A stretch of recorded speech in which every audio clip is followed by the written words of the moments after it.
আমরা আজকে সুন্দর কিছু ইসলামিক উক্তির মাধ্যমে আমাদের ইংলিশ সেন্টেন্স তৈরি করার যে চর্চাটা চলছিল সেটা অব্যাহত রাখব। তো চলো দেখি আজকে কি কি আছে। আমি আল্লাহকে সবচেয়ে বেশি ভয় পাই, তারপর সেই মানুষকে ভয় পাই যে আল্লাহকে মোটেই ভয় পায় না। শেখ সাদি। তো এই বাক্যটাকে যদি আমরা ট্রান্সলেট করতে চাই তাহলে আমাদেরকে এভাবে সাজাতে হবে। প্রথমে সাবজেক্ট এবং ভার্ব। আমি ভয় পাই, কাকে ভয় পাই? আল্লাহকে। তারপরে বাকি থাকছে সবচেয়ে বেশি। এরপরে তারপর ভয় পাই, এটা আরেকটা বাক্যের অংশ। দেখো, তারপর ভয় পাই সেই মানুষকে। তো কোন মানুষকে? যে ভয় পায় না আল্লাহকে মোটেই। তো বাক্যটাকে যখন আমরা এভাবে সাজাবো, ইংরেজি করব, তখন খুব সুন্দরভাবে একটা সেন্টেন্স তৈরি হয়ে যাবে। যেমন দেখো, আই ফেয়ার, আমি ভয় পাই কাকে? আল্লাহকে সবচেয়ে বেশি, দ্য মোস্ট। তারপর দেন আমি ভয় পাই, আই ফেয়ার, ওই মানুষকে বা সেই মানুষকে, দ্য পারসন, যে ভয় পায় না, হু ডাজ নট ফেয়ার আল্লাহকে অ্যাট অল, মোটেই।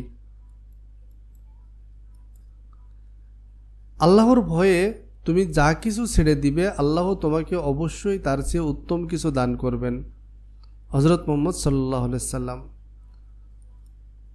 তাহলে এই বাক্যটাকে আমাদের প্রথমে সাজাতে হবে, যা কিছু তুমি ছেড়ে দিবে, তারপরে থাকবে আল্লাহর ভয়ে, এরপরে আল্লাহ অবশ্যই দান করবেন তোমাকে তার চেয়ে উত্তম কিছু বিনিময়ে। আচ্ছা, এইভাবে যদি আমরা বাক্যটাকে সাজাই তাহলে কেমন হচ্ছে দেখো, যা কিছু, হোয়াট এভার, তুমি ছেড়ে দিবে, ইউ গিভ আপ, আল্লাহর ভয়ে, আউট অফ ফেয়ার অফ আল্লাহ, আল্লাহর ভয়ে, আল্লাহ অবশ্যই দান করবেন, আল্লাহ উইল শিওরলি গ্রান্ট ইউ, আল্লাহ অবশ্যই তোমাকে দিবেন, সামথিং বেটার ইন রিটার্ন, মানে তার থেকে আরও উত্তম কিছু বিনিময়ে। অসৎ লোক কাউকে সৎ মনে করে না, সকলকেই তারা নিজের মতো ভাবে। হযরত আলী রাদিয়াল্লাহু তাআলা আনহু। প্রথমে আমাদেরকে সাজাতে হবে, অসৎ লোক মনে করে না কাউকে সৎ। এইভাবে অসৎ লোক, তারপরে কাজ আসবে, মনে করে না কাকে? মনে করে না কাউকে, এরপরে সৎ। তারা ভাবে, সাবজেক্ট আর ভার্ব আগে চলে আসবে। কাকে ভাবে? সকলকেই। কেমন ভাবে? নিজের মতো। তাহলে বাক্যটাকে আমরা সাজাই, এ ডিসঅনেস্ট পারসন, একজন অসৎ মানুষ, ডাজ নট কনসিডার, মনে করে না, এনিওয়ান, কাউকে, টু বি অনেস্ট, সৎ হিসেবে। দে থিঙ্ক, তারা মনে করে, এভরিওয়ান, সবাই, ইজ লাইক দেমসেলভস, তাদের মতোই। স্বাস্থ্যের চাইতে বড় সম্পদ এবং অল্পে তুষ্টির চাইতে বড় সুখ আর কিছু নেই। হযরত আলী রাদিয়াল্লাহু তাআলা আনহু।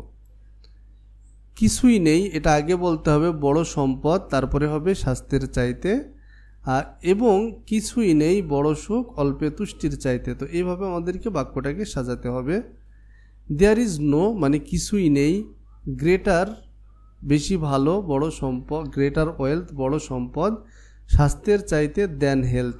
তাহলে there is no greater wealth than health, এবং কিছু নেই, অ্যান্ড নো গ্রেটার হ্যাপিনেস, কোনো বড় সুখ নেই, দ্যান কন্টেইনমেন্ট, তুষ্ট থাকা, উইথ লিটিল, অল্পতে। তো অল্পতে তুষ্ট থাকার মতো এত বড় সুখ আর কিছুই নেই।